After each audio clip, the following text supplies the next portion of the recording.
At eto na mga kaibigan, may tao sa kabilang line. Hello? Hello? Ay, radyo!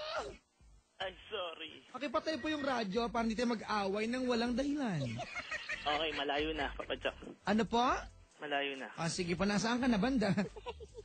Sa ano na, kanto. Sa kanto. Sige, batiin mo yung mga kanto boys, ha? Yung mga ano dyan, yung mga regards na lang. tricycle. Ang kanto boys. Ayan. Bumati naman ang loko. Sir, pakipatay po yung radyo. Ay, pakipatay. Oo. Okay lang kahit mahina lang siguro, sir. Hinaan ko na lang. Oo, kasi nag-feedback, oo. Ayun na, mahina na. Baka mamagay yung matris. Oo, baka mamaga yung matres. Alright, Brian. Po. How age are you? How age are me? Yes. 24. Yan, ang ganda mga how age are me? Oh, sumasagot. 24 ang ginagawa sa buhay. I'm a call center agent. Oy, nako, Kaporoy, alam mo na pag ganito, ha? You know exactly what we do kapag call center agent ang ating caller. We talk in English. Kahit Tagalog na lang. Because it's a training ground for me. No, What? Kaya ko ito, mga kaibigan, ha? So, sa mga nilalang po nakasabay sa atin, hold on, mga kaibigan, brace yourselves. Because you are going to witness the impossible. And the impossible is I am going to do some conversation in pure and pristine talaga English. Hold your horses. Anong pinalaman ng pristine dito? Alright, Brian. Yes. So tell me. Okay, right away. What's your problem? My problem is all about my wife. How many wives do you have? Just one. Just one. Good. Yeah. What's the flavor? Ube. Why don't you go ahead try Chico flavor? Biro lang. Okay, Brian. Po. May asawa ka? Meron. Ilang taon na? 24 din. Okay. Gaano katagal na kayo mag-asawa? 1 year na po. 1 year na. May anak na kayo? Meron po. Okay, I hope you don't find my question offensive, but I need to ask this one. Would that be okay? Okay lang, Papa Jack. Alright. Kayo ba nagsama? Kasal ba kayo kasal? Legally, yes. Oh, yeah. Kayo ba nagpakasal dahil may anak na kayo o nauna ang pagpapakasal kaysa sa anak? To be honest, may nagka-baby. So, kumbaga, kung hindi kayo nagka-baby, mas mahaba pa yung panahon naging magkasintahan muna kayo? Maybe. Alright. Ano ang problema natin, Brian? Ang problema po kasi, Papa Jack, hindi ko kasama yung mag-ina ko ngayon. Nasaan sila? Nasa Iloilo. Anong bumili ng bedsheet? Anong ginagawa doon? Lumangoy, Papa Jack. Lumangoy. May papatulan ako ng lokon to. Sige na. Bakit nandun sila? Kasi naghiwalay kami mag-asawa. So, para nagka-problema kasi sa biyanan ko. Nag-away kayo? Mag-away po kami. Tapos, pinakamasakit pa ng Papa Jack parang pinilit niyang sabihin sa akin na hindi na kita mahal. Teka lang, pinilit ka niya? Hindi, pinilit niya yung sarili niya na sabihin niya na hindi niya na ako mahal. Baka naman hindi niya pinilit sarili niya, baka talagang hindi ka na niya mahal. Ano yung pinagawayan ninyo, Brian? Kwenta mo sa akin. Kasi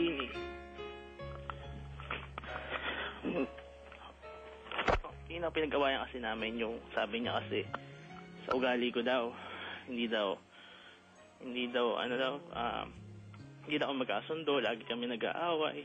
Tapos isa pang factor ng Papa Jack is hindi kami magkasundo nung biyenan ko. Bakit naman? Biyenan mo yan nanay niya yan, dapat, diba? Yun nga nakikisamahan ko siya, Papa Jack, every time na andun ako sa bahay, umuwi.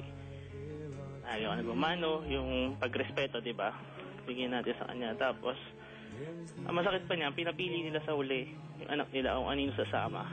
Kung sa akin ba o to sa kanila. Okay, Brian. Okay, stop. Naguguluhan ako bigla, agad-agad.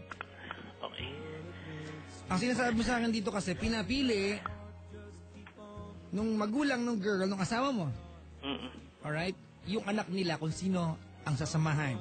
Ikaw o sila. Tama, mali? Tama. Tapos sinasabi mo sa akin na maayos ang pakikitungo mo sa magulang. Yun ang pagkakaalam ko po. So, merong hindi nagtutugma di ba? Meron silang ayaw sa'yo. Yun nga eh. At alam mo yan, wag mo sabihing di mo alam. Alam ko. Ano yun? Be honest. Hindi daw marunong makisama. Yun ang punto, di ba? Hindi, alam mo kasi, ang hina-highlight mo dito, kapore, ang hina-highlight niya kasi, di ba, ay nagmamano ka naman. Hindi naman actually yun eh. Ano yung mga bagay na nagiging basihan nila para sabihin na hindi ka marunong makisama? Tsaka Papa Jack, may time naman ako, umuwi ako. I make it a point na nakipag-usap ako. Ang pinakamaling siguro bakit ginawa nila is bakit pati yung anak ko dinamoy nila dun sa... Okay, Brian, let's be honest here and straightforward, okay? Yes. Meron silang bagay na ayaw sa'yo. Tandaan mo kinasal kayo niyan. Yes. May basbas sila, tama? Okay. Para magbago yung tingin nila sa'yo at magalit sila sa'yo, kasi kumbaga inaprubahan nila yung kasal nyo eh. They gave their blessings, tama mali? Tama. And it came to a point na nagalit na sila sa'yo, ayaw na nila. Tama? Yes. You are not telling me exactly yung bagay na ayaw nila sa'yo, kasi imposibleng ayan lang yun. Yeah, be honest to me. Hindi nagtutugma tong kwento mo sa akin. Kasi alam mo, Papa Jack, yung simula ng nanlamig yung asawa ko sa akin, maraming pagbabago ako nakita eh. Una, wala na siyang time sa akin, alam mo yun. Yung, imbis na ibigay niya yung time sa akin, bilang asawa niya at sa anak niya, nakuha niya mag-chat sa cellphone, alam mo yung chat, nag-chatting sila. And then, yun nga, yung sa ugali, yung start na magsimulang magsabi yung asawa ko dun sa biyenan ko na minsan nagko-comment ako ng mga words na sabihin na nating inappropriate na, ba't ganyan naman nanay mo? Bakit naman ganyan siya? Malamang hindi lang ganyan sinasabi mo. Honestly, hindi ako nagmumura, hindi ko sila to the At any point, Brian, at any point, yes. Did you show any disrespect sa magulang ng asawa mo? Nung first time nag-away kami. That's wrong. Alam ko. That's very wrong. These are the people na mahal ng asawa mo even before you came into her life. These are the people who took care of her even before nakilala mo siya. And not 1 second iisipin mo na hindi niya pakikinggan yun. Ang opinyon ng mga magulang niya ay mahalaga sa kanya. And that's very wrong. For you to show disrespect sa magulang niya, that's very wrong. Kasi alam mo kung bakit may panggigigil ako ngayong gabi? Hindi ko makuha sa'yo kung ano talaga yung mali. Kasi iniisip ko ngayon, Brian, imposible, mga kaibigan, kahit pilingero na ponting niyo sa akin, imposible na ilalayo nila sa'yo yung anak nila, knowing nakasal kayo, na simple lang ang dahilan. It must be something big. Nakuha yung punto ko? Nakuha yung punto mo, pero... Ano ang kinagalit nila sa'yo? You are not telling me. Sinasabi ko na po yung totoo, na yun nga, hindi nga kami nagkakasundo ng anak niya. Kasi arrogante ka ba sa magulang niya? Hindi naman po sa arrogante, kasi ako yung tipo ng tao na pag talagang pagod na, hindi mo makakausap talaga. Well, Brian, makikisama ka. Totoo po. Kahit pagod ka. You know, mga kaibigan, the bad news, or maybe the good news, diba, kapag nagpakasal ka, is that you don't only marry that person. You marry the entire clan. Yung buong angkan, pinapakasalan mo yan. Kasi papakisamahan mo lahat yan. Kung nung binata ka, kung pagod ka, magsisimangot ka, and everybody sa bahay niyo would understand na yan ka, hindi na pareho yan pag nag-asawa ka. You have to make adjustments because you have to be careful not to offend the people that took care of your, itong asawa mo. Ano ang tanong mo sa akin, Brian? Ang tanong ko sa'yo, kung paano, kasi medyo matagal-tagal na rin, tumatakbo na 7 months na yung, kumaga parang, ano ba pwedeng gawin pa, maayos pa ba yan? Tingin mo maayos pa? Ano yung pwede mong advice? Kasi Papa Jack, ang ginawa kasi ng asawa ko, tsaka nung yanan ko, pinutol nila yung communication, as in zero. Hindi binigay yung address ng anak ko. Miss na miss ko na yung anak ko, hindi ko nakikita. One time ko lang nakita sa Facebook. Brian, convince me. Parang awa mo na, convince me. Please, convince me. Oo, kasi mahal na mahal ko yung pamilya. No, convince me what's wrong. There's something you're not telling me here. Kasi Brian, bibitaw ko sa salitang to, and this is very harsh. Alright? Sige. Kung yan kinikwento mo sa akin, yan lang ang dahilan at pinaghiwalay ka. Kayo ng magulang. Alright? Ng asawa mo, tarantado sila. Kasi that's not enough. Hindi enough yung reason na yun para paghiwalayin kayo. So I sense may something. Meron dito. Alright? Meron kang ginawa na kinagalit nila. You are not telling me. I'm frustrated. You are not telling me. Papa Jack, totoo talaga sinasabi ko, ang dinadahilan nila sa amin nung last time kami nakipag-usap, nung nasa Bulacan pa yon, yung mag-ina ko, binastos ko daw sila. That is the main ground na kinakatwiran nila sa akin. Ano yung amin. pamabastos na ginawa mo? Yung sa talikuran daw nagsasalita ako against them. Which is, yun ang kinagalit. Kasi wala na nga parang sinasabi nila, ilalabas nila na wala na pagmamahal yung anak nila sa akin. So, yung anak, nagsalita sa nanay. Na ganyan-ganyan sinasabi niyan. So, itong aking mga biyenan, so wala na silang ganang ayusin. So, marami nang nangyari. Marami nang gulong nangyari. Pero, nandito pa rin yung hope ka na pwede pang ayusin yung relasyon namin.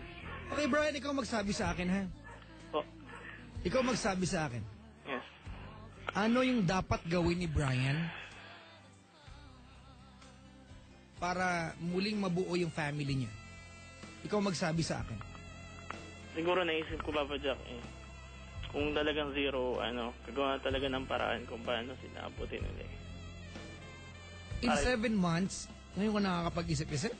Hindi, ginawa ko na yung mga best ko, kahit yung mag-anak, hindi nagbibigay ng ng information or something like that para maabot ko yung pamilya ko. Halos nagawindang-windang na nga na yung stats ko bumagsak sa performance. Na actually, nung behind that, yung promotions na promote ako, Papa Jack, pero wala yung pamilya ko sa tabi ko. Nothing, lahat yun. Shadow on down. Hindi ko alam gagawin ko. Well, sige ganyan. Alam mo, sorry mga kaibigan, I don't really believe what you're telling me right now. I think there's something more than this. Hindi magtugma yung kwento, Brian, Pasensya ka na, ha? I don't know if you're protecting something or pinaprotektahan mo sarili mo, hindi mo tanggap. Diba? There is malaking pagkakamali that will tantamount, no? What a word. Iba dun sa desisyon nila na paghiwalayin kayong dalawa. Kasi Brian, hindi talaga magtugma Pero Brian, hindi magtugma. Parang, teka lang, hindi talaga magtugma. But anyway, sige, kwento mo yan. I wasn't there nung nangyayari ito. So I guess, kailangan ko lang talagang paniwalaan, ha? Take whatever you tell me. Ganito gawin na. Brian! Okay, listening to you, I feel like ma-pride kang tao. Tama ba ako? Yes. Ma-pride kang tao. It's something na you have to give up pag nagmamahal ka. Tama. Yung sense of ownership natin pag nagmamahal tayo, it would only extend to things that would protect our family. Alright? Yung sense of ownership natin. And our pride, alright, should be useless. Diba? Dapat we surrender ourselves. I'm certain na there's something that you're not telling me right now. Well, hindi tayo pilitin, okay lang yan. Hindi, pero excuse me, Papa Jack. It's okay. I'm sorry po, pero yun talaga yung totoo. Well, you can tell me that. And I don't believe you. Alright? But anyway, Brian, I want to help you out. Okay? I know the feeling you're achieving something and your loved ones wala sa tabi mo. Or in fact, dapat inaalay mo sa kanila whatever you have right now. Is there a third party? No. Wala po talaga. Wala.